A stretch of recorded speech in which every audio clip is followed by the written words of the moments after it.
IB History Paper 1, 60 minutes of pure academic adrenaline. Or at least that's what the IB wants you to think.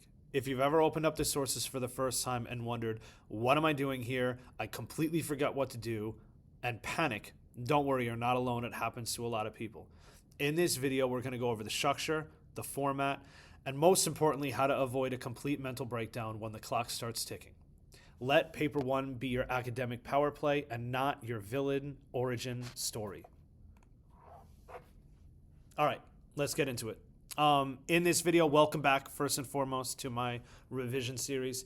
In this video, or in this little series of videos, I'm going to go over and focus on Paper 1. So it's a little bit different. There's going to be no content here. It's just how to structure your answers in Paper 1. And in this one particular video, we're going to focus on question 1A and 1B. So, question 1A, and it might not be question 1 depending on the topic that your school chooses. It might be a different number. So, for example, we do move to global war, so it's question 9A for us, for my students. All right. Question A, if you will, is a reading comprehension question. I like to tell my guys, there's not a lot of thinking going on here. That's not really what the IB is trying to task you with doing. It's mostly just, can you read the source and find 3 pertinent pieces of information? Which brings me to the next most important point. It is a 3-mark question. All right, Paper 1, question A, 3-mark question. The ideal time is about 5 minutes, all right, and that's including reading time. So I always tell my students to have question A and B answered in their head during reading time, so that's why as soon as the clock starts, you can start writing your answers and not waste those precious moments still kind of thinking about how you're going to configure it. Question A is always going to be on one of the 4 written sources for Paper 1. It's never going to be the visual source. All right, because it's a 3-mark question, you have to have 3 points of reference from the source. All right, exact quotes or paraphrases work for this answer. I always tell a student, use a quote when you can, but if the quotes are long, be intelligent, paraphrase it, shorten it, use a word or 2 of the quote, and I'm going to show you what I mean in a second. I always tell my guys, separate your 3 ideas with the words firstly, secondly, and lastly or thirdly. That's going to tell the examiner exactly where to look and very easy to count the 3 points that you're making. All right, so I included a source here, all right? I gave you a generic question. Again, we choose move to global war, so ours is about Germany, Italy, or Japan. What justification does Hitler give to his commanders as a justification for the invasion of Poland during his speech, August 22nd, 1939?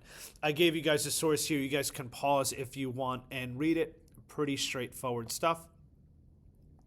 And then I gave you a model answer here as well, right? So the first step is I restated the question very, very, very briefly, right? Hitler outlined multiple reasons as to why he ordered the invasion of Poland in the speech to his commanders.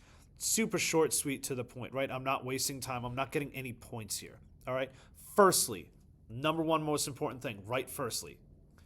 He states how he wanted to attempt to a tolerable relationship with Poland, but it could not be executed, right? So in this one, it was a long quote. So I took 2 different aspects to convey the main point of my answer, all right? 1 point.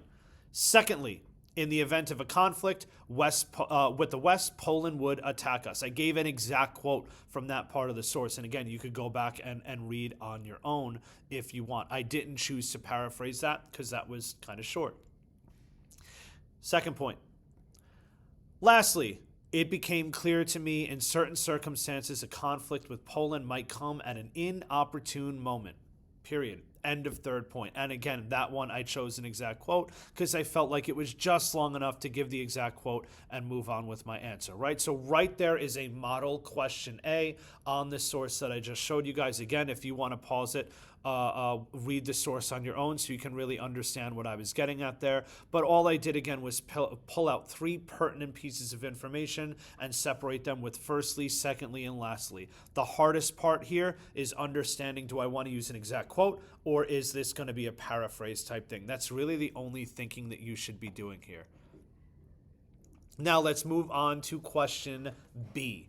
All right. Question B is going to be a pictorial analysis. All right. When I say pictorial, it's really going to come in one of two ways. It's either going to be a political cartoon or it's going to be some sort of graph. It could be something like a photograph, but I think that the IB leans more towards the political cartoons than anything else. This is only a 2-mark question. So again, in that reading time, make sure that you have an idea of what you're going to start writing down. You don't want to waste time when the exam actually begins analyzing the cartoon for the first time. All right. So again, I tell my students in that 5-minute reading time, get your question 1A answered in your head and really focus on the analysis of that picture in that 5 minutes.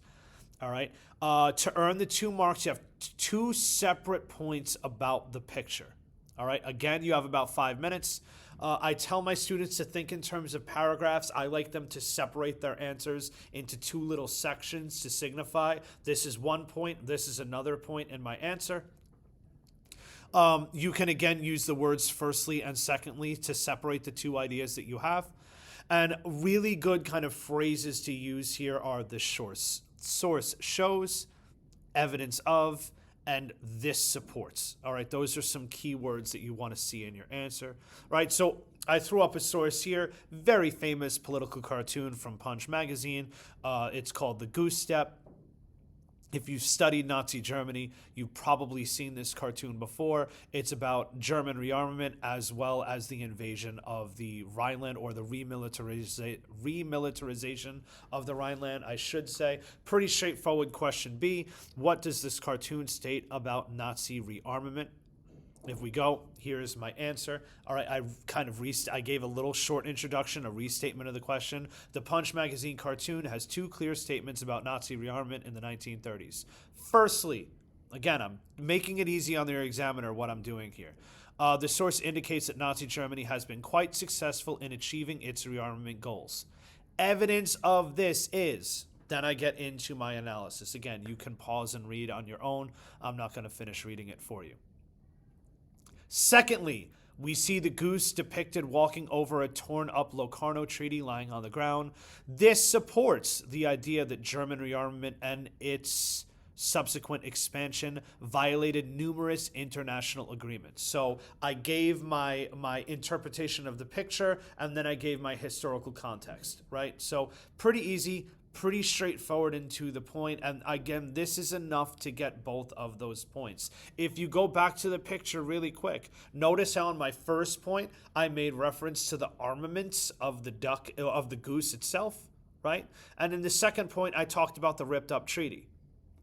I can't get 2 separate points if I talk about the goose being rearmed in both elements of my answer, because that's not separate, right? So I really made sure that both things that I was bringing into play were separate ideas, and then I went through with my analysis. Again, these don't have to be long answers. I don't want you to think paragraphs in terms of the traditional word paragraph.